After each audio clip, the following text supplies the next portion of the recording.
Seorang kepala desa di Muara Enim melaporkan oknum polisi ke Propam Polda Sumsel terkait dugaan pelanggaran kode etik yang dilakukan oleh sang oknum polisi.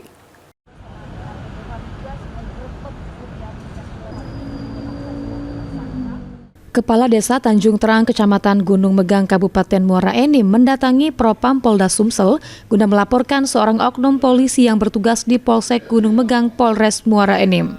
Rusmada selaku Kepala Desa Tanjung Terang mengungkapkan jika dirinya dilaporkan dalam kasus dugaan penganiayaan yang tengah diselidiki oleh Polsek Gunung Megang. Namun dalam proses pemeriksaan sebagai terlapor, dirinya dipaksa berkali-kali oleh sang oknum untuk mengakui jika telah mencekik, menjambak, dan menampar pelapor FZ. Ibu Kepala Desa, apa yang dilaporkan CPC, Ibu tidak menerima sama sekali. Karena Ibu Kepala Desa tidak pernah mencekik, menampar. Apa yang dikatakan CPC itu terutama melakukan perbuatan pembohong.